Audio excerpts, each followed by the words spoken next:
Hey everybody, this is Leslie with Pay Attention on YouTube. Today I thought I would do something a little different and share with you kind of an exercise I've been going through this week with my tarot decks.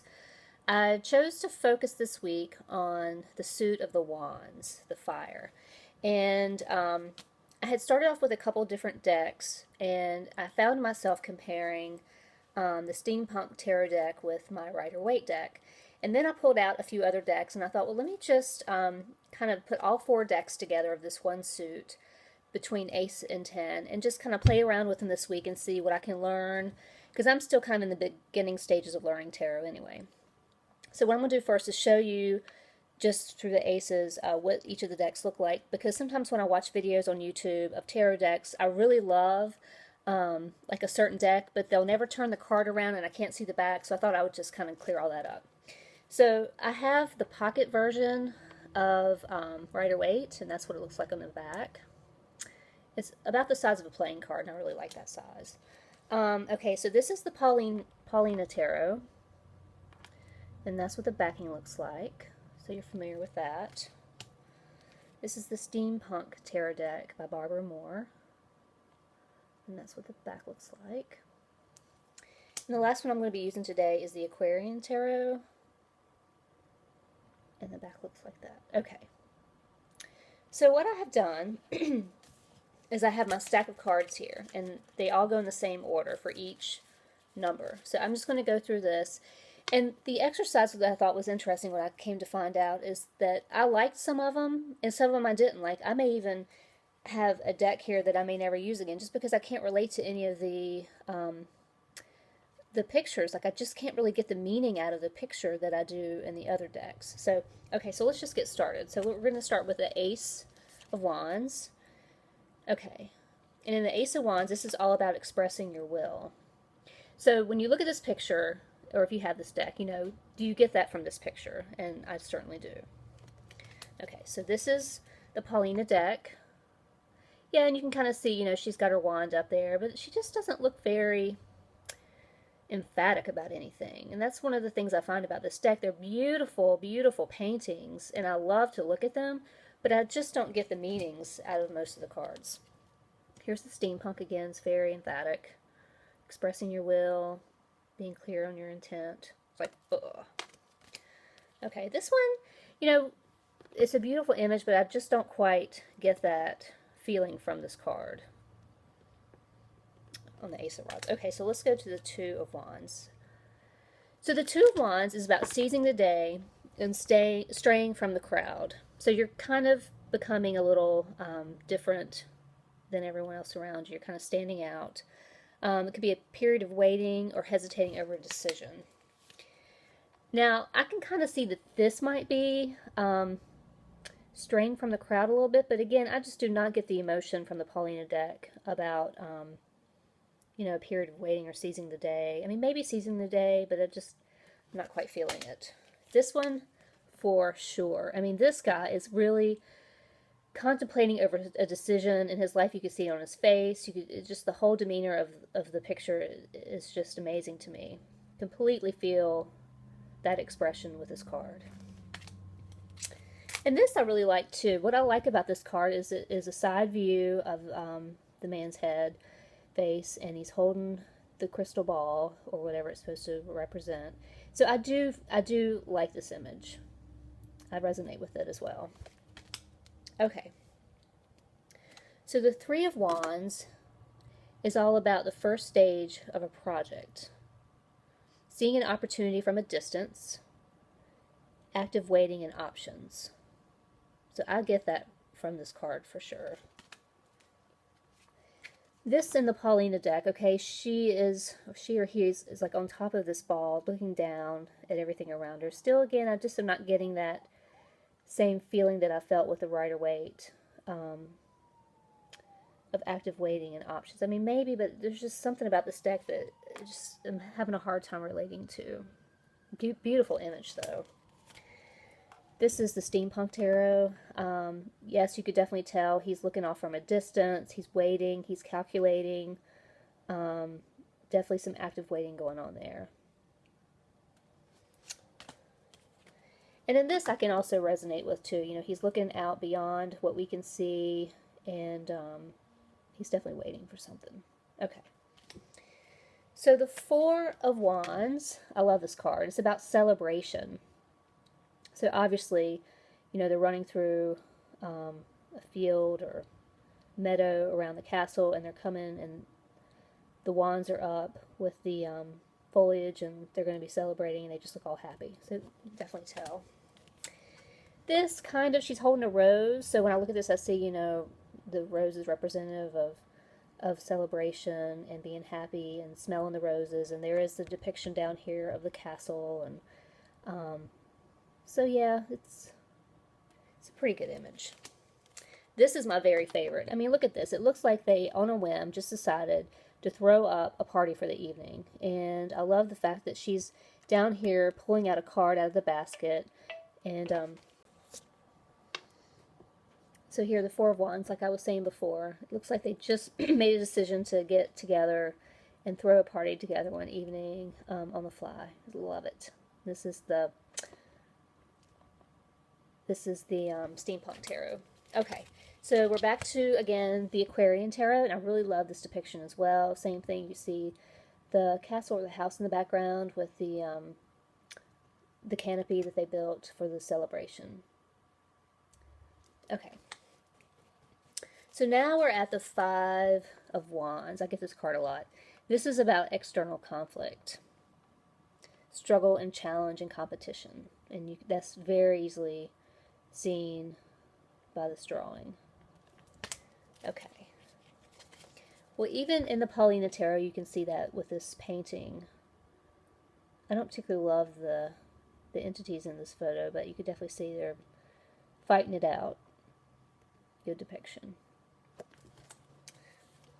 And this is the steampunk. I love this because everyone's bringing to the fight their own tool of choice. And I love the way they're dressed and just their expressions, and this is a very good depiction of what this card's about.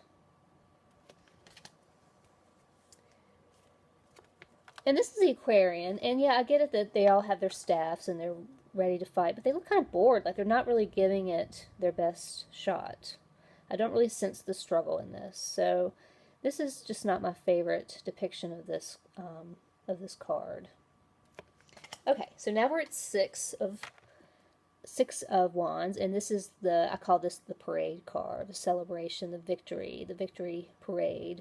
You've got all the people around him. He's up on the horse, dressed for celebration with the laurel wreaths on his head and the staff and on the rod. Okay. This just looks like a guy flying on a bird. Like, I don't really get the sense that this is about celebration, except I see the laurel wreath up on the staff, and he looks happy. But other than that, I have a hard time seeing that in this card or feeling it. But anyway, this steampunk is awesome. You can see everybody's looking down on him. He's feeling very humble. He's grateful and gracious that everyone is pleased with him, but at the same time, he knows that they are all in this together. And I think that's just a really great depiction of the Six of Wands. And I like this one. This is the Aquarian. Again, laurel wreaths and all of the decks here. Very serious, noble. Okay. I always get a little confused between the Seven of Wands and the Five of Wands. The Seven of Wands is about holding firm against opposition, defensiveness. And you can definitely see the struggle on his face. I'm sorry, but with this Paulina, it's beautiful, but it just looks like a coward. Like even the picture of the girl, I mean, her facial expression just looks sweet. It doesn't look like she's fighting for her life. I mean, you can tell she's up above all the chaos. And maybe she's trying to depict defensiveness, but to me it's cowardice. Now this one is awesome. Look at that. She is definitely ready for the fight. Ready for whatever comes her way. And that's a steampunk. In this, you can see the boundary that he set with his rod, and it's okay. I kind of get the sense what the artist is trying to say. Okay. So the Eight of Wands is about swift action. It looks like a lot of rods are just being thrown through the air. This one I love. Okay, the artist on this hit this one very well. It's Paulina deck. All the arrows, she's very beautiful. You just see and feel steampunk. Yes, you get the sense that that is swift action and speed. And the same with the Aquarian. It's a little boring, but the same as kind of the Rider-Waite. Just the Eight Wands kind of flowing through the air. Okay, next to last is the Nine of Wands. And this is about preparing for the next challenge. Guarding and standing up for oneself. So I can kind of get the sense that that's what this man is doing in the drawing, is he's guarding himself. This is pretty awesome. She's up there on, up above. I'm not sure what she's on. Some of these drawings are so abstract. But you can tell that she's getting ready to fight. And preparing for the next hit. Now this is a little unusual. I had to really read the book on this one. Okay, so he's looking through his telescope. He's making a lot of adjustments to his machinery, and he knows he's exhausted from the day, and he knows that there's more to come, and he's trying to prepare himself. And the Aquarian, not really getting the sense of that. I guess this is one we're just going to have to memorize. He looks pretty bored. Okay, this is one of my favorites in the suit. The Ten of Wands, burdens, carrying the burdens, carrying the heavy load and determination. This is a very good one. I actually like this a lot in the Paulina. How she's carrying the rocks, she's determined, she looks overwhelmed and exhausted. And, yeah, I really like that. I like the little rabbit looking up at her. One of my favorites, you can see it's kind of dark, but she's got all the rods on her back, and she's walking, and she's got the tarot cards all kind of falling around her. It's kind of magical-like. And you just look at her expression on her face, and you just wonder what she's thinking about. And I like this, too. There's something about this I really like. You can just tell by the way his body language is, or the way he's kind of standing, that he's really struggling. So anyway, so this is kind of what I've been doing. And I really like the way I formulated this exercise. And again, I just keep my stack on my table, and you know, I've got all cards together, and I'll just flip through them, and I'm trying to memorize them, I'm trying to really study them, and I won't move on to another suit until I really feel like I've got this down. I don't have to refer to any notes or anything like that. And anyway, so I really felt like, you know, comparing the 4 decks was helpful for me to kind of see, okay, if I had to travel or if I had to get rid of some of my stuff, which are the decks that I would really tend to want to work with. And I would definitely say from just this 1 week of exercise that it would be the Rider-Waite and the Steampunk, which surprised me actually, because I didn't really know how well I would like the Steampunk Tarot by Barbara Moore. I mean, I love the card quality of the Paulina deck is very nice. It's thick, and I love the pictures, but I just don't really always get the meanings from the pictures like I would like. And I love the Aquarian. I love the backing of the Aquarian. You know, maybe as I go through some of the other suits in these cards, I may have a different opinion about the decks as well. So I'm going to keep that in mind. But so far, I really like the Rider-Waite and the Steampunk. Okay, so maybe next time I'll share from the next suit that I choose to work with. All right, talk to you guys later. Take care.